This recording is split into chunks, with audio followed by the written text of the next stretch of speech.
नमस्कार दोस्तों। इस वीडियो में हम राजस्थान के कृषि जलवायुवीय क्षेत्र के बारे में अध्ययन करेंगे। राजस्थान को कुल 10 कृषि जलवायुवीय क्षेत्रों में विभाजित किया गया है। यदि हम भौतिक प्रदेशों की बात करें तो राजस्थान में हम 4 भौतिक प्रदेश पढ़ते हैं, जिसमें सबसे पहले पश्चिमी मरुस्थल है, दूसरा अरावली पर्वतीय प्रदेश है, तीसरा हमारा पूर्वी मैदान है और चौथा है दक्षिण पूर्वी पठारी प्रदेश। तो 4 भौतिक प्रदेश हैं, लेकिन जब बात की जाती है कृषि की, यहाँ की जलवायु की, तो उस आधार पर राजस्थान को 10 कृषि जलवायुवीय क्षेत्र में विभक्त किया गया है। राजस्थान का जो मैक्सिमम पार्ट है, लगभग 60% रेगिस्तानी भाग है, पश्चिमी मरुस्थल है।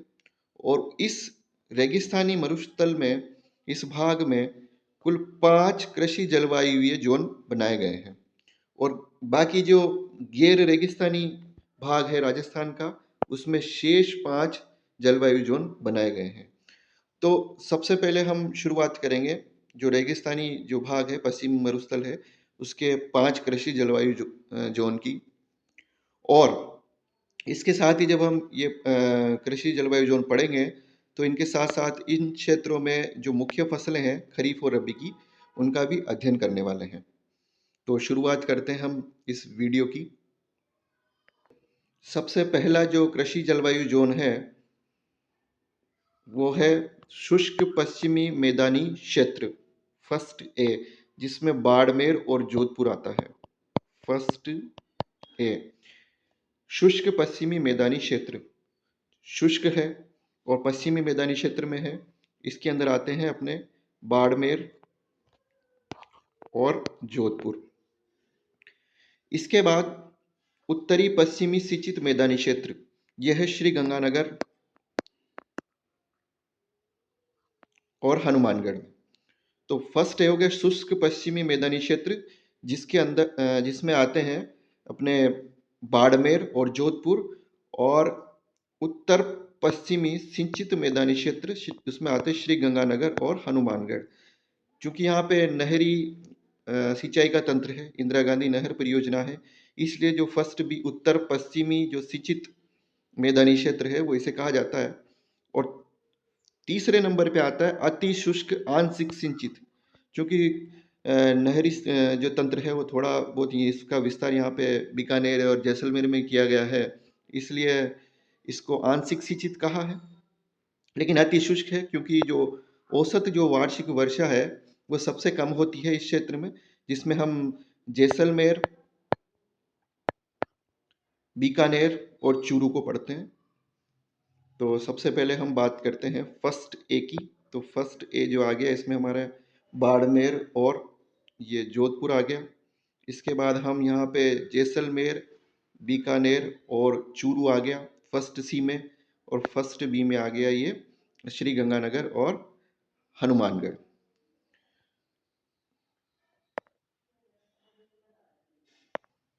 तो एक बार वापस से देखते हैं फर्स्ट ए के बारे में। फर्स्ट ए है शुष्क पश्चिमी मैदानी क्षेत्र। शुष्क शुष्क है, पश्चिमी मैदानी क्षेत्र। ये तीनों जो है वो पश्चिमी मैदानी क्षेत्र है। पश्चिमी मैदानी क्षेत्र, पश्चिमी मैदानी क्षेत्र, जो फर्स्ट ए, फर्स्ट बी और फर्स्ट सी, जो तीनों हम देख रहे हैं। फर्स्ट ए में हमारे बाड़मेर और जोधपुर आ गया, और फर्स्ट बी के अंदर श्री गंगानगर, हनुमानगढ़, और फर्स्ट सी के अंदर बीकानेर, जैसलमेर, चूरू। इनकी जो विशेषताएं हमने देखी वो सबसे पहले ये शुष्क पश्चिमी मैदानी क्षेत्र है। ये है उत्तर पश्चिमी सिंचित मैदानी क्षेत्र। सिंचित इसलिए है क्योंकि यहाँ पर नहरी तंत्र विद्यमान है। नहरी तंत्र का विस्तार थोड़ा बहुत यहाँ भी किया गया है, जैसलमेर बीकानेर तक भी। यह अति शुष्क है लेकिन इसको आंशिक सिंचित कहा गया है। तो ये फर्स्ट ए, फर्स्ट बी और फर्स्ट सी हो गए। ठीक है, अब हम बात करते हैं जो शेखावाटी वाला जो क्षेत्र है। शेखावाटी वाले क्षेत्र में हम चूरू का बचा हुआ भाग और नागौर, सीकर और झुंझुनू की बात करते हैं। ये अंतःस्थलीय जलोत्सरण के अंतर्वर्ती मैदानी क्षेत्र हैं। तो ये यहाँ से हम बात करें तो ये हो गया हमारा सेकंड ए, जिसके अंदर चूरू का कुछ भाग है, नागौर, सीकर, झुंझुनू है, क्योंकि अंतःप्रवाही जो नदियां भी यहाँ पे है, अंतःस्थलीय जलोत्सरण का अंतर्वर्ती मैदानी क्षेत्र है ये, तो इसको हम सेकंड ए में रखते हैं। इसमें नागौर और सीकर, झुंझुनू और चूरू जिले का कुछ भाग आता है।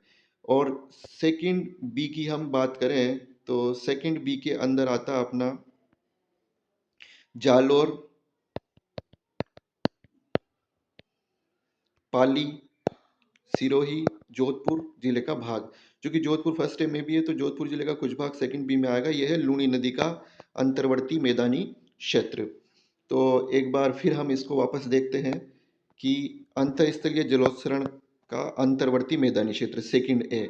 सेकंड ए जो है शेखावाटी का पूरा इलाका है, इसमें नागौर भी सम्मिलित है। नागौर के साथ में सीकर हो गया, झुंझुनू हो गया और चूरू जिले का कुछ भाग हो गया। अंतःस्थलीय जलोत्सरण, ये केवल एक ही ऐसा क्षेत्र मिलेगा आपको जिसमें अंतःस्थलीय जलोत्सरण वाला जो मैदानी क्षेत्र ये है, अंतर्वर्ती मैदानी क्षेत्र इसको कहा जाता है सेकंड ए को। और सेकंड बी जो है वो लूनी नदी का अंतर्वर्ती मैदानी क्षेत्र। हम जब भौतिक प्रदेश पढ़ते हैं तो उसी में अर्ध शुष्क मरुस्थल के अंतर्गत जो हम यहाँ पर लूनी बेसिन को पढ़ते हैं, तो ये लूनी नदी का अंतर्वर्ती क्षेत्र है जिसमें जालोर, पाली, सिरोही, जोधपुर जिले का भाग है। तो कुल मिलाकर के ये 5 कृषि जलवायु जोन हो गए। फर्स्ट ए हो गया जिसमें हमारा बाड़मेर, जोधपुर है। फर्स्ट सी में हो गया जिसमें जैसलमेर, बीकानेर और चूरू है। इसी तरह से फर्स्ट बी हो गया जिसमें श्री गंगानगर, हनुमानगढ़ है। अभी तक इसमें देखें तो सिंचाई सिंचित जो क्षेत्र है वो फर्स्ट बी है। अगर first A, first B, first सी में से देखें तो सिंचित जो क्षेत्र है वो है फर्स्ट बी। सेकेंड अंतःस्थलीय जलोत्सरण वाला इलाका है, अंतर्वर्ती मैदानी क्षेत्र है। और सेकंड बी में जो है लूनी नदी का अंतर्वर्ती मैदानी क्षेत्र है। तो ये जो 5 जोन हो गए ये पश्चिमी राजस्थान से संबंधित है। अब हम पूर्वी मैदान की बात करेंगे। पूर्वी मैदान, जिसमें पूर्वी मैदान में भी हम यहाँ पे थर्ड वाला पार्ट है जिसमें 2 आ जाएंगे ये। इसके अलावा पूर्वी मैदान के बाद दक्षिणी मैदान है जो फोर्थ वाला पार्ट है, इसके अंदर भी 2 जोन है। और एक फिफ्थ वाला पार्ट है जिसमें 1 जोन है दक्षिण पूर्वी मैदानी क्षेत्र। तो अब रेगिस्तान को छोड़ने के बाद में हमारे पास पूर्वी मैदान बचता है, दक्षिणी मैदान बचता है और दक्षिण पूर्वी मैदान बचता है। तो 2, 2, 4, 1, 5। पूर्वी मैदानी क्षेत्र की बात करते हैं। पूर्वी मैदानी क्षेत्र में सबसे पहले हम थर्ड ए की बात करते हैं। थर्ड ए के अंदर इसको अर्ध शुष्क पूर्वी मैदानी क्षेत्र कहा गया है। अर्ध शुष्क है और पूर्वी मैदानी क्षेत्र में जो है जयपुर, अजमेर, दौसा और टोंक, ये इसके अंतर्गत आएगा। जयपुर, अजमेर, दौसा और टोंक। इसी तरह से थर्ड बी जो पूर्वी मैदानी क्षेत्र की हम बात कर रहे हैं,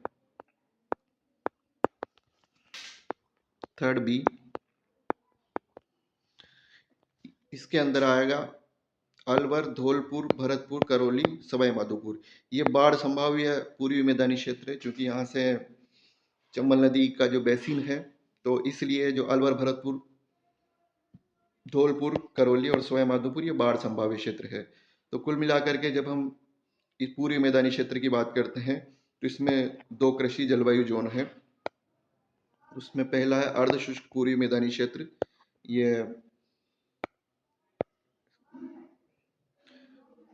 जिसके अंदर जयपुर, अजमेर, दौसा, टोंक आता है। इसी तरह से बाढ़ संभाव्य इसलिए क्योंकि चंबल का बेसिन है, तो बाढ़ संभाव्य पूर्वी मैदानी क्षेत्र जो थर्ड बी है, इसमें अलवर, धौलपुर, भरतपुर, करौली और सवाई माधोपुर आएगा। तो पूर्वी मैदानी क्षेत्र हो गए हमारे 2। अब हम बात करेंगे दक्षिणी मैदानी क्षेत्र की। तो दक्षिणी मैदानी क्षेत्र में हम इसके भी 2 पार्ट में हम पढ़ते हैं। एक तो हो गया फोर्थ ए और दूसरा हो गया ये फोर्थ बी। फोर्थ ए जो है वो अर्ध आर्द्र दक्षिणी मैदानी क्षेत्र है जिसमें भीलवाड़ा, राजसमंद, चित्तौड़गढ़, उदयपुर, सिरोही जिले का भाग, चूंकि सिरोही हमारा लूनी नदी के अंतर्वर्ती मैदानी क्षेत्र में भी आ गया, तो कुछ भाग इसमें हम 4th ए में अर्ध आर्द्र दक्षिणी मैदानी क्षेत्र में पढ़ते हैं। भीलवाड़ा 4th ए के अंदर भीलवाड़ा, राजसमंद, चित्तौड़, उदयपुर और सिरोही जिले का कुछ भाग। 4th बी के अंदर आ जाता है हमारा डूंगरपुर, बांसवाड़ा, प्रतापगढ़ और उदयपुर जिले का कुछ भाग। आर्द्र में दक्षिणी मैदानी क्षेत्र इसलिए इसको कहते हैं क्योंकि औसत जो वार्षिक वर्षा है वो अच्छी होती है इसमें, और आर्द्र क्षेत्र है, इसलिए ये हो गया आर्द्र, ये हो गया ये हो गया 4th ए अर्ध आर्द्र। एक बार वापस हम देख लेते हैं, जो हम दक्षिणी मैदानी क्षेत्र की बात करते हैं तो अर्ध आर्द्र दक्षिणी मैदानी क्षेत्र 4th ए है, जिसमें भीलवाड़ा, राजसमंद, चित्तौड़गढ़, उदयपुर और सिरोही जिले का कुछ भाग आता है। इसी तरह से अति आर्द्र में हम जाते हैं तो आर्द्र दक्षिणी मैदानी क्षेत्र है, जिसके अंदर डूंगरपुर, बांसवाड़ा, प्रतापगढ़, चित्तौड़ और उदयपुर जिले का कुछ भाग आता है।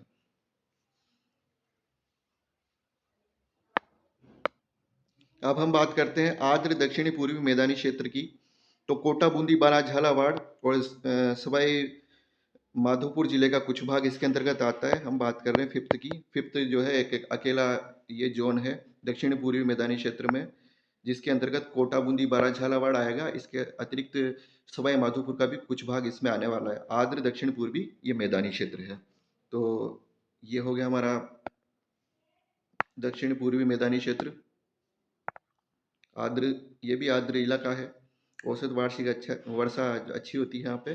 कोटा, झालावाड़, बूंदी, बारा और सवाई माधोपुर जिले का कुछ भाग। तो इस तरह से हमने ये 10 कृषि जलवायु क्षेत्र देखे, जिसमें सबसे पहले हमने पश्चिमी मैदानी क्षेत्र देखे 3। उसके बाद में हमने अंतर्वर्ती मैदानी क्षेत्र लूनी बेसिन देखा है, पूर्वी मैदानी क्षेत्र देखा है, दक्षिणी मैदानी क्षेत्र देखा है और दक्षिण पूर्वी मैदानी क्षेत्र देखा है। इसमें हमने विशेषताएं देखी। यहाँ पर अगर हम यहाँ बात करते हैं श्री गंगानगर हनुमानगढ़ में, तो यहाँ पे ये सिंचित क्षेत्र है, क्योंकि नहरी तंत्र विकसित है। ये अति शुष्क है, आंशिक सिंचित है। ये हम देखें तो शुष्क पश्चिमी है पूरी तरह से। सेकंड, ये अंत स्थलीय जलोत्सरण अंतर्वर्ती इलाका है। सेकंड भी लूनी बेसिन है। थर्ड ए की हम बात करें तो अर्ध शुष्क है, पूरी मैदानी क्षेत्र जयपुर, अजमेर, दौसा, टोंक आता है। ये बाढ़ संभाव्य क्षेत्र है। फोर्थ ए हमारा अर्ध आर्द्र है, ये फोर्थ भी आर्द्र है। अगर हम बात करें इसकी दक्षिण पूर्वी मैदानी क्षेत्र की, तो ये भी आर्द्र है। तो ये हमारे 10 कृषि जलवायु क्षेत्र हुए। अब हम बात करेंगे यहाँ के अलग अलग जो क्षेत्र हैं उनकी फसलों के बारे में, कि कौन कौन सी जो फसलें हैं, यहाँ की मुख्य फसलें हैं कृषि जलवायु क्षेत्रवार, तो वो हम देखते हैं। अगर खरीफ की फसलों की बात की जाए तो राजस्थान में खरीफ की जो मुख्य फसल है वो बाजरा है। और बाजरा अगर आप देखेंगे तो केवल दक्षिणी मैदानी क्षेत्र और दक्षिणी पूर्वी मैदानी क्षेत्र, इस क्षेत्र को हम छोड़ दें तो इस क्षेत्र के अलावा बाजरा जो है ये आपको कंप्लीट पूरे राजस्थान में देखने को मिलेगा, दक्षिणी और दक्षिण पूर्वी मैदानी क्षेत्र को।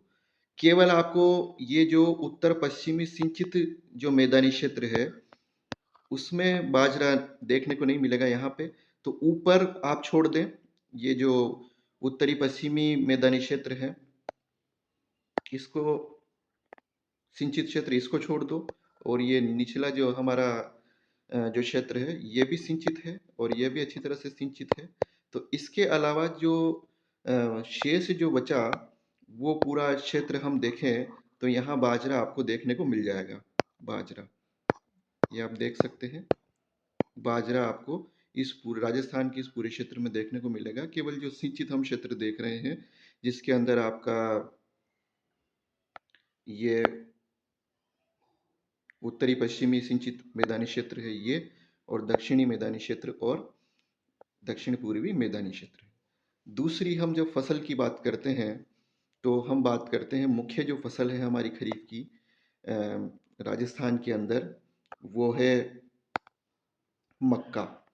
और मक्का से संबंधित प्रश्न आरपीएससी एग्जाम्स में पहले भी काफ़ी बार पूछा गया है। तो मक्का की जब हम बात करते हैं तो मक्का की जो फसल है वो हमें मिलेगी कहाँ पर, इस दक्षिणी मैदानी क्षेत्र में।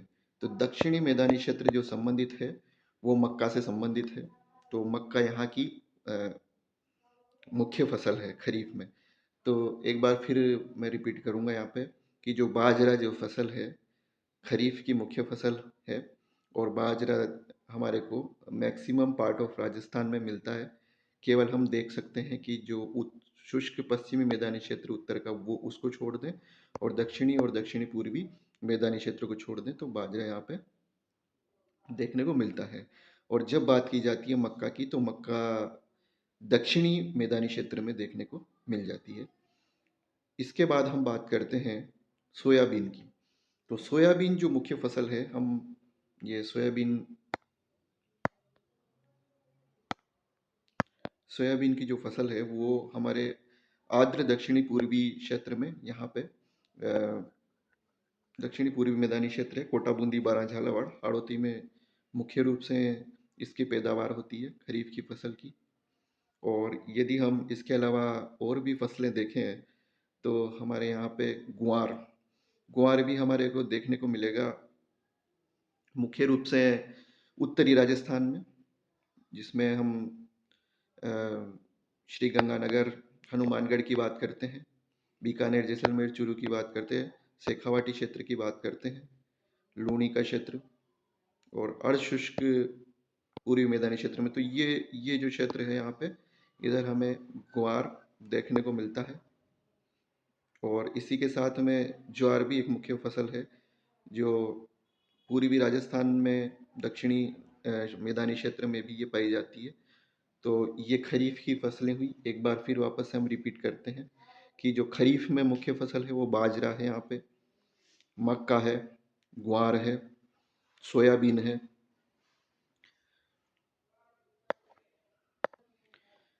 रबी की फसलों में यदि बात की जाए तो रबी की फसलों में मुख्य रूप से गेहूं की फसल हमें देखने को मिलती है। अगर आप देखेंगे तो लगभग सभी कृषि जलवायु जोन में गेहूं मुख्य फसल है, सभी के कृषि जलवायु जोन में है। लेकिन एक जो हमारा अंतःस्थलीय जलोत्सरण अंतर्वर्ती मैदानी क्षेत्र है, इसको हम छोड़ दें तो यहाँ पे जो सेकंड ए है, इसके अतिरिक्त अन्य सभी क्षेत्रों में गेहूं की फसल पाई जाती है। रबी की मुख्य फसल है राजस्थान की। इसके अलावा सरसों भी देखने को मिलती है, सरसों भी हमारे पश्चिमी राजस्थान में देखने को मिलती है और पूर्वी मैदानी क्षेत्र में देखने को मिलती है। थोड़ा सरसों का जो अभाव देखने को मिलेगा वो मिलेगा इस दक्षिणी मैदानी क्षेत्र में। दक्षिणी मैदानी क्षेत्र में सरसों के स्थान पर चना अधिक देखने को मिलता है, तो ये यहाँ पे हमें चना अधिक देखने को मिलता है। ठीक है। और इसके अतिरिक्त हमारे उत्तरी शुष्क जो पश्चिमी जो क्षेत्र है वहाँ पर जीरा भी रबी की फसल के तौर पर देखने को मिलता है। तो मुख्य रूप से यदि फसलों की बात की जाए तो फसलों से संबंधित जो क्वेश्चन है जो बनते हैं उसकी उसमें हम देखें तो बाजरे से संबंधित प्रश्न मिल जाएगा, ग्वार से संबंधित पूछा जा सकता है, सोयाबीन से संबंधित पूछा जाएगा, मक्का का डेफिनेटली पहले काफ़ी बार पूछा गया है तो ये ध्यान रखें। इसके अलावा हम चने की फसल की बात करते हैं तो चना सबसे ज़्यादा हमें मिलता है दक्षिणी मैदानी क्षेत्र में। गेहूं और सरसों मुख्य फसल है इसी राजस्थान में रबी की। तो इस वीडियो में हमने मुख्य फसलें देखी, एग्री क्लाइमेट जोन देखे। इस वीडियो को अच्छी तरह से देखिएगा, 2 बार आप देखिए, डेफिनेटली एक क्वेश्चन आपको एग्जाम में देखने को मिलेगा। तो इस वीडियो में इतना ही। बहुत बहुत धन्यवाद अंत तक देखने के लिए। अगर वीडियो आपको अच्छा लगा हो तो लाइक करें, चैनल को सब्सक्राइब करें और वीडियो को शेयर भी करें। धन्यवाद।